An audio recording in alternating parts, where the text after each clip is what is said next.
Hai teman-teman, kali ini aku mau membagikan cara membuat es bodeng manten. Es ini biasanya ada di hajatan zaman dahulu di daerah Jawa Timur dan Jawa Tengah. Ikuti ya step by stepnya. Pertama kita buat dulu setup buah pepayanya. Aku memakai buah pepaya yang belum terlalu matang, kemudian dikupas hingga bersih, potong-potong memanjang, lalu potong lagi menggunakan pisau irisan acar. Hasilnya seperti ini ya teman-teman. Kemudian siapkan air untuk merendam potongan buah pepayanya. Airnya agak banyak ya. Lalu tambahkan setengah sendok makan kapur sirih. Ini untuk ukuran satu buah pepaya yang ukuran sedang. Lalu aduk-aduk supaya larut dalam air. Kemudian masukkan buah pepaya yang telah dipotong-potong. Rendam buah pepaya di dalam larutan air kapur sirih selama 6 jam. Setelah 6 jam, cuci bersih buah pepayanya. Cuci sampai tidak ada larutan kapur sirih yang menempel pada buah pepaya. Kemudian rebus buah pepaya.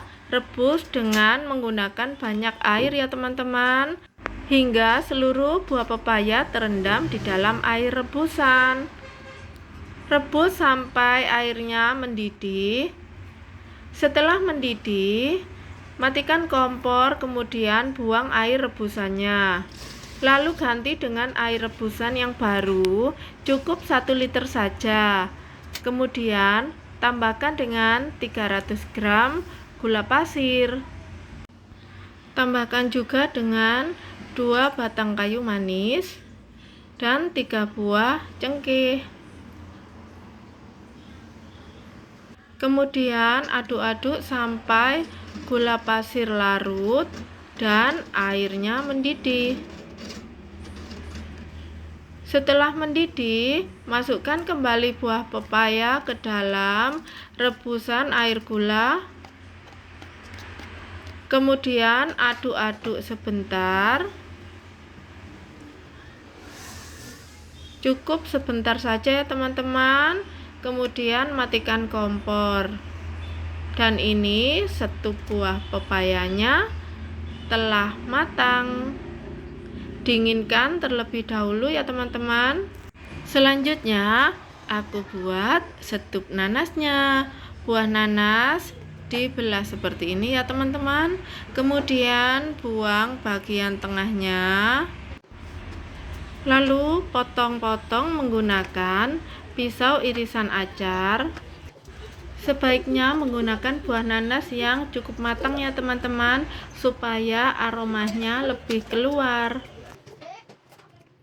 Kemudian masukkan buah nanas yang telah dipotong-potong ke dalam panci, lalu tambahkan dengan 500 ml air. Kemudian rebus. Lalu tambahkan 1 batang kayu manis, 3 buah cengkeh, dan terakhir tambahkan 100 gram gula pasir atau sesuai selera ya teman-teman.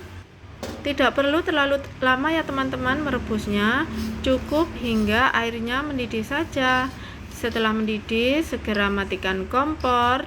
Dan setup buah nanas telah jadi. Setup buah nanas ini rasanya sangat segar, asam manis, enak sekali. Dinginkan terlebih dahulu ya setup nanasnya teman-teman. Kemudian kita buat manisan kolang-kalingnya.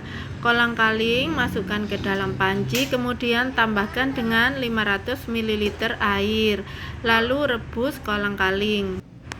Tambahkan 2 lembar daun pandan yang disimpul seperti ini.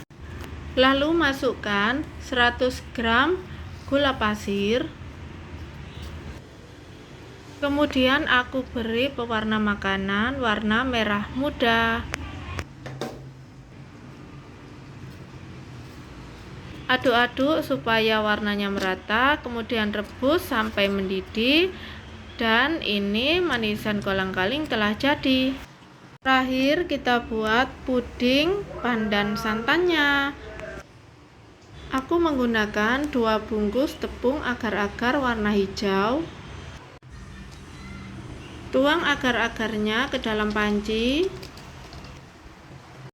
Kemudian tambahkan 4 centong sayur gula pasir. Lalu masukkan 1200 ml air. Aku juga tambahkan pasta pandan. Aduk-aduk hingga merata. Terakhir aku masukkan 1 bungkus santan instan. Kemudian aku masak hingga mendidih. Setelah mendidih, matikan kompornya, kemudian hilangkan sejenak uap panasnya. Baru tuangkan ke dalam wadah cetakan. Lalu biarkan dulu sampai puding mengeras ya teman-teman. Setelah puding mengeras, kemudian potong secukupnya puding. Keluarkan dari wadah cetakannya, kemudian potong kembali menggunakan pisau potongan acar seperti ini ya teman-teman, supaya hasilnya cantik. Dan ini semua kondimen dari es poding mantennya telah siap ya teman-teman. Mari segera kita racik ke dalam mangkuk. Pertama, kita ambil setup buah pepayanya. Ambil secukupnya, kemudian masukkan ke dalam mangkuk. Tambahkan juga air gulanya. Selanjutnya kita tuang setup buah nanasnya. Tambahkan pula air gulanya. Lalu ini kita masukkan kolang kalingnya. Cantik sekali ya teman-teman kolang kalingnya. Jangan lupa tambahkan juga 1 potongan puding pandannya. Lalu tambahkan potongan es batu. Nah, ini dia es puding manten telah siap. Bagaimana teman-teman? Cukup mudah bukan membuatnya? Tampilannya juga sangat cantik dan tentunya rasanya sangat segar. Ini cocok untuk pilihan takjil di bulan puasa Ramadan nanti. Terima kasih telah menonton ya teman-teman. Selamat mencoba. Semoga resepnya bermanfaat.